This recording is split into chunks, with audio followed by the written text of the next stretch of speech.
I never thought a summer afternoon in my grandfather's backyard would change everything I knew about my family. My name is Jake Morrison, and I'm 24 years old, recently discharged from the Marine Corps after serving 5 years. I'd seen my share of the world, dusty outposts in Afghanistan, tense patrols through hostile villages, and the kind of brotherhood that only forms when your life depends on the person next to you. But nothing prepared me for what I found buried 3 feet beneath the rose garden behind Grandpa William's house in Charleston, South Carolina. The July heat was suffocating that day, the kind that makes your shirt stick to your back within minutes of stepping outside. The air hung heavy with humidity, and the cicadas screamed their endless summer song from the oak trees that lined the property. Grandpa's house was a modest single-story ranch with white siding that had yellowed slightly over the decades, surrounded by a chain-link fence that he'd insisted on maintaining himself despite his 82 years. "Jake, you mind helping me with those rose bushes out back?" Grandpa had asked that morning over coffee. His hands shook slightly as he lifted his mug, the tremor that had started a few months ago and seemed to be getting worse. "They need replanting. Soil's no good where they are." I'd agreed immediately. Since coming home, I'd been staying with him, helping out where I could. My parents had retired to Florida last year, and Grandpa had refused to leave the house where he'd lived since 1968, the year he came back from Vietnam. He was a Marine too, though he rarely talked about it. There was a flag folded in a triangle sitting on his mantle, and a single photograph of him in uniform, young and lean, standing next to a helicopter somewhere in the jungle. That was it. 57 years of silence about whatever he'd experienced over there. I grabbed the shovel from the garage and headed to the garden. The roses were beautiful, deep red blooms that Grandma had planted before she passed 10 years ago. Grandpa tended them religiously, talking to them sometimes like she could still hear him through the petals. "Start over there on the left side," he called from the porch, pointing with a gnarled finger. I drove the shovel into the earth, feeling the resistance of roots and packed clay. About 20 minutes in, the shovel hit something solid with a metallic clang that echoed wrong, not like a rock, but hollow. "Grandpa, there's something down here," I called out. He went very still in his chair. "What kind of something?" "I don't know. Metal, I think." I dropped to my knees and started clearing dirt with my hands. Within minutes, I'd exposed the edge of what looked like an old ammunition box, covered in rust and corrosion, with faded military markings barely visible on its surface. My heart started pounding as I worked to free it from the earth. This was military property, deliberately buried. The box was maybe 2 feet long, a foot wide, and sealed with what looked like melted wax around the edges. "Jake, stop." Grandpa's voice cut through the humid air, sharp and commanding in a way I'd never heard before. It was the voice of a sergeant, of a man who'd given orders under fire. "Leave it be." I looked up at him. He'd stood up from his chair, his face drained of color. His hands weren't just trembling now, they were shaking hard, and something in his eyes looked like fear. "Grandpa, what is this?" He walked down the porch steps slowly, each one seeming to require effort. When he reached me, he stared down at the box like it was a ghost risen from the grave. "I buried that in 1970, he finally said, his voice barely above a whisper. "Swore I'd never dig it up. Swore nobody would ever know what's inside." "Then why did you have me dig here?" I asked, though I already suspected the answer. Grandpa lowered himself onto the ground next to me with a grunt. He reached out and placed his hand on the box, his fingers tracing the faded markings. "Because I'm dying, Jake. Doctor gave me 6 months, maybe less. Lung cancer spreading fast. And I realized that if I don't tell someone what happened, if I don't share what's in here, then a part of history dies with me, a part that matters." The words hit me like a punch to the gut. Dying. 6 months. "Why didn't you tell me? Tell Mum and Dad?" "Because I'm a stubborn old fool who thought he could beat it on his own terms."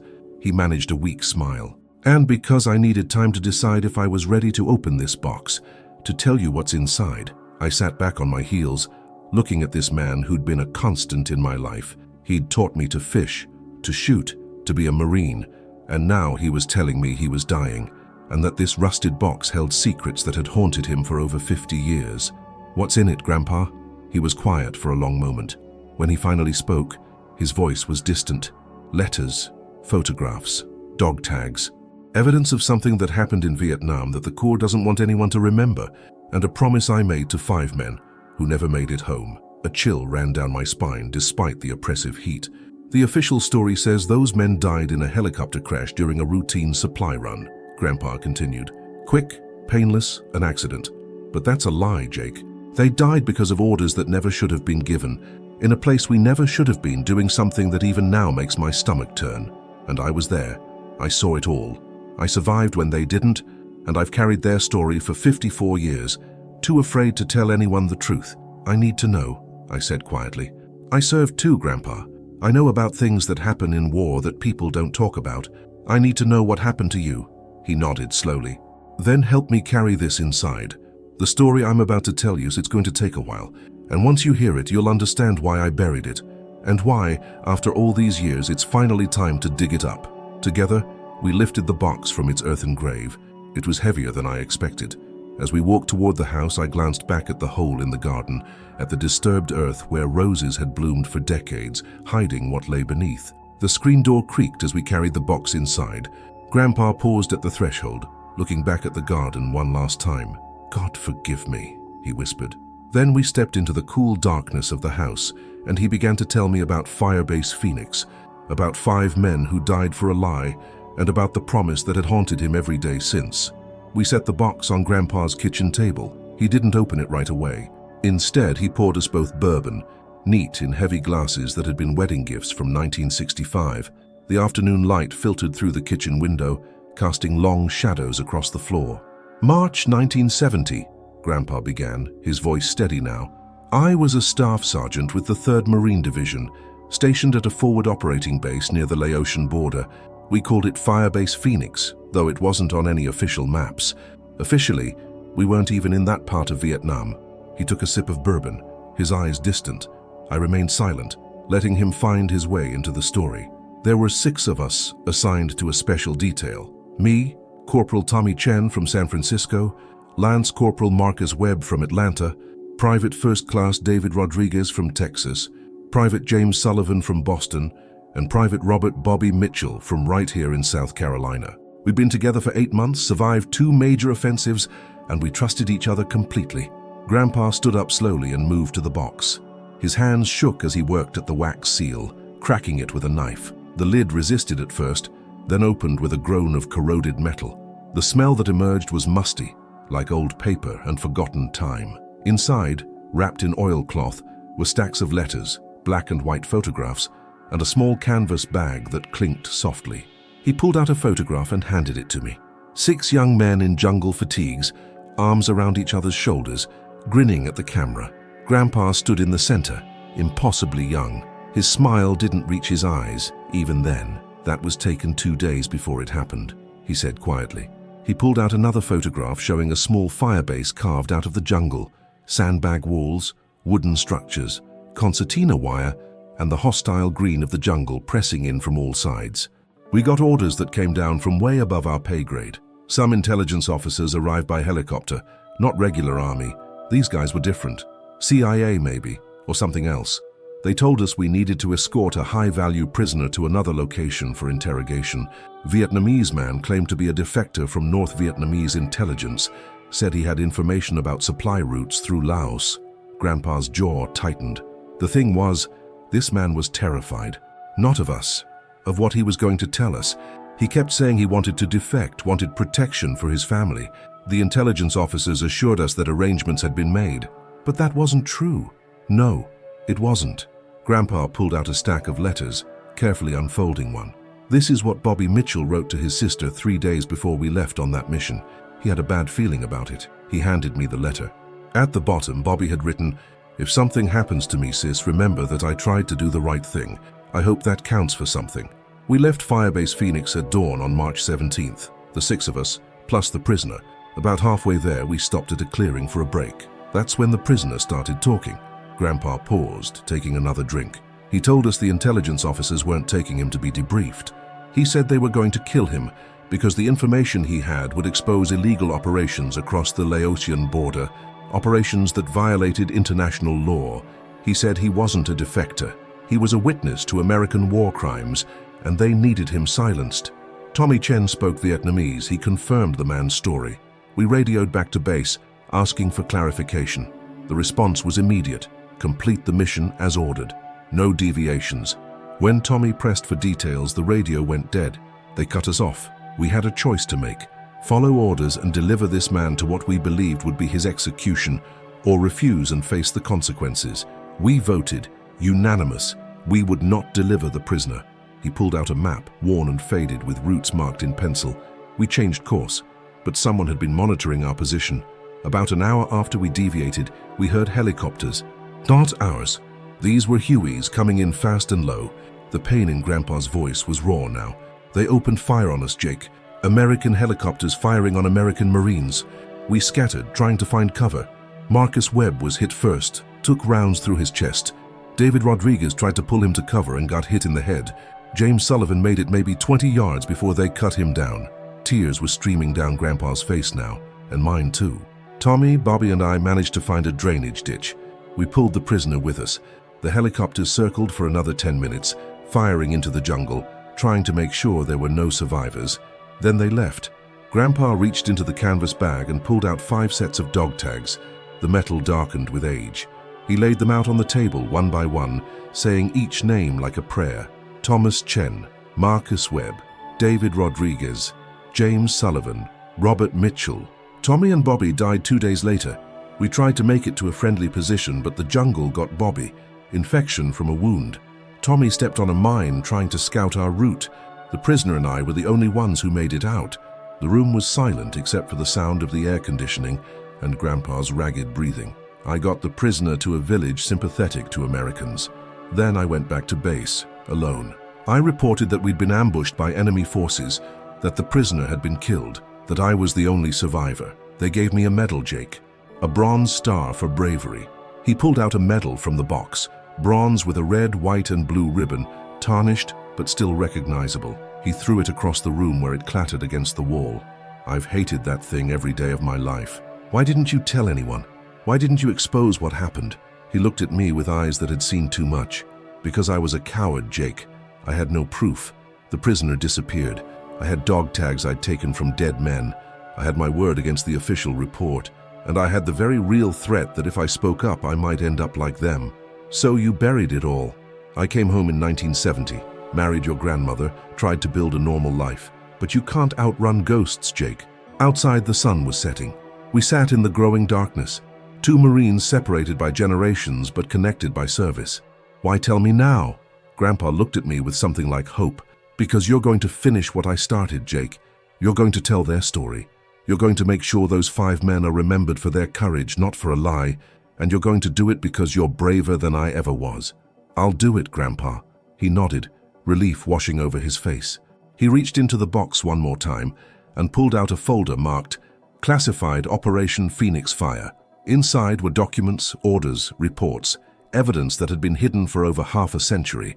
As I opened that folder and began to read, I realized that my grandfather hadn't just dug up a box of memories. He'd unearthed a secret that people had killed to protect, and I'd just promised to expose it all. The next 3 weeks blurred together in a haze of documents, phone calls, and late nights at Grandpa's kitchen table. We organized everything from the box chronologically, building a timeline of what had happened at Firebase Phoenix. Grandpa's health was deteriorating, but his mind remained sharp, his memory of those days crystal clear. We need to find the prisoner, I said one evening. If he's still alive, his testimony could corroborate everything. Grandpa shook his head weakly. I've looked for him over the years, Jake. His name was Nguyen Van Thieu, common as dirt in Vietnam. The village where I left him was destroyed in 1972. I'd already reached out to veterans organizations. Some were helpful. Others warned me that digging into classified operations could be dangerous. That's when I thought of Marcus Webb's family. I spent 2 days tracking down his sister. Denise Webb was now Denise Robinson, 68 years old, living outside Atlanta. I called her on a Thursday afternoon. Hello? Her voice was warm with a soft southern accent. Mrs. Robinson, my name is Jake Morrison. My grandfather served with your brother Marcus in Vietnam. We've discovered information about how he died that contradicts the official story. The silence lasted so long I thought she'd hung up. Then, I've waited 54 years for this phone call. You knew something was wrong? Come to Atlanta, Mr. Morrison. This isn't a conversation for the phone. I drove to Atlanta 3 days later. Denise Robinson lived in a brick ranch house with a well-maintained garden. She met me at the door, a petite woman with gray hair and her brother's eyes. Without a word, she hugged me. Her living room was a shrine to her brother. Photos covered the walls. There was a flag in a case, the one that had draped his coffin, and on the mantle, a purple heart. "They sent me that," she said he died a hero in a helicopter crash. But Marcus wrote me a letter 2 weeks before he died. He said if anything happened to him, I should question the official story. I showed her the documents from Grandpa's box, explaining what had really happened. She listened without interrupting, tears streaming down her face. "I tried to find out the truth," she finally said. "I wrote letters to senators, to the Marine Corps. They all told me the same thing, that my brother died honorably, that the crash was a tragic accident. But I knew Marcus. He wouldn't have written that letter if everything was fine. We're going to expose what happened," I told her. "We're going to make sure Marcus and the others are remembered for their real sacrifice." Denise reached out and took Marcus's dog tags from my hand. "He was 21 years old, Jake. They took all of that from him and then they lied about it. I'm going to make it right. Then you'll need help. My son is an investigative journalist with the Washington Post. Let me call him." That night I met with Daniel Robinson at a hotel bar in downtown Atlanta. He was 43 with his uncle's athletic build. I laid out everything for him. "This is Pulitzer-level material," he said quietly, "but it's also incredibly dangerous. You're talking about exposing crimes committed by military intelligence, possibly CIA." Over the next 2 weeks, Daniel brought in other journalists. They started filing Freedom of Information Act requests, interviewing other Vietnam veterans. Slowly, pieces started falling into place. Then, 3 weeks into our investigation, 2 men in suits appeared at Grandpa's house, federal agents. "Jake Morrison, we're with the Defense Criminal Investigative Service. We need to talk about documents you've been sharing related to classified military operations." "Those materials belong to 5 men who died because someone gave illegal orders," Grandpa said, appearing in the doorway. "What happened at Firebase Phoenix was a tragedy," the tall agent said, "but it's ancient history. Dredging this up serves no purpose except to cause pain and embarrassment." 5 Marines were killed by their own people," I said. "The families were lied to. And you're worried about embarrassment?" The agents exchanged glances. "Turn over the materials.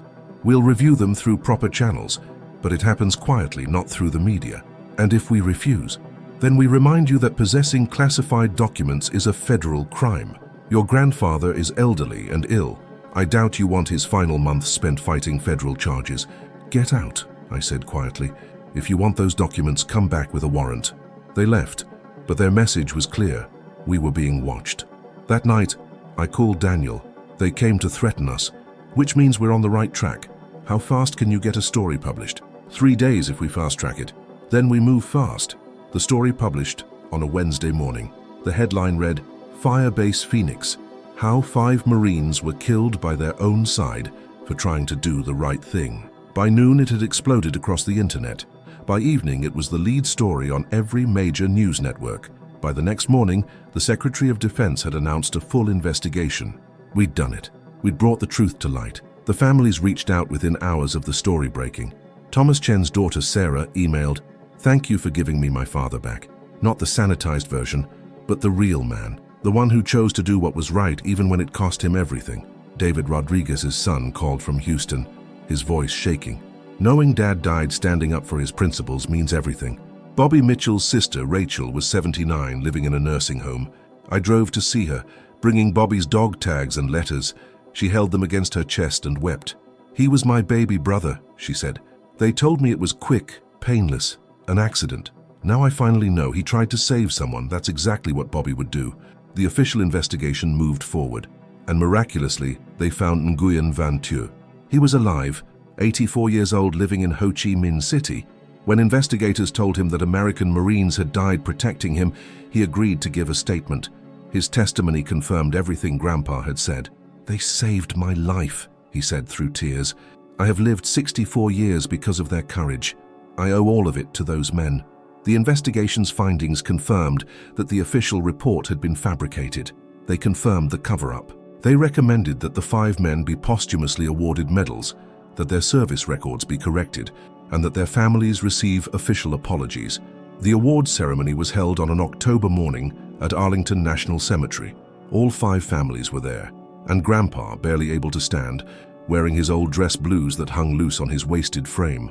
The doctors gave him weeks now, maybe days. A Marine general presented the medals, silver stars. As each name was called, family members came forward to accept medals that should have been given decades ago. When they called Grandpa's name, I helped him forward. They were giving him a medal too, for his courage in finally bringing the truth to light. The general saluted. Grandpa returned the salute with a shaking hand, tears streaming down his face. "Thomas, Marcus, David, James, Bobby," he said. "I'm sorry it took so long, but you're finally home. You're finally honored the way you should have been." After the ceremony, the families mingled, sharing stories.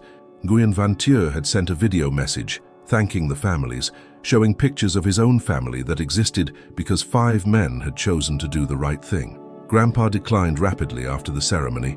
We brought him home from the hospital at his request. The families visited, paying respects, saying thank you, saying goodbye. On a quiet November morning, Grandpa called me to his bedside. His breathing was labored, but his eyes were clear. "Jake, take those medals, all 5 of them, and bury them in the garden. Where the box was, plant roses over them." "I will. Thank you, Jake. Thank you for being brave when I couldn't be. Tell my story. Make sure people remember that doing the right thing matters, even when it's hard. I promise."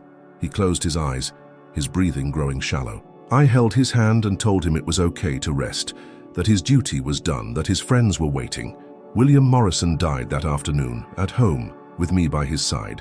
He was 82 years old, a Marine who had finally found peace. We buried him with full military honors.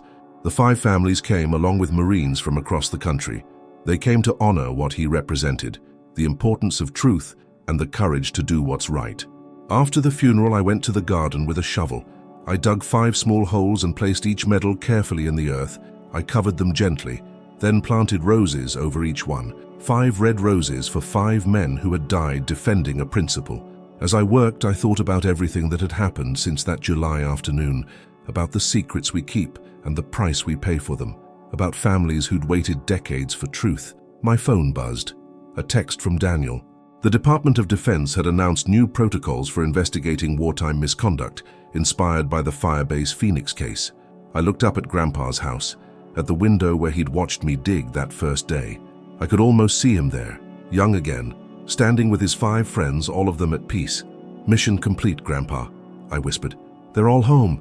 The cicadas began their evening song as darkness fell. And in the garden, 5 roses stood watch over 5 heroes who had finally received the honor they deserved. Some secrets are meant to be buried, but others, the ones that speak to honor and courage and sacrifice, those need to be brought into the light and shared with the world. Even if it takes a lifetime, the truth always matters. And that's what my grandfather taught me, that it's never too late to do the right thing, never too late to honor those who deserve it, never too late for redemption. The roses would bloom come spring, red as courage, red as the truth that had finally set 5 men and 1 old Marine free.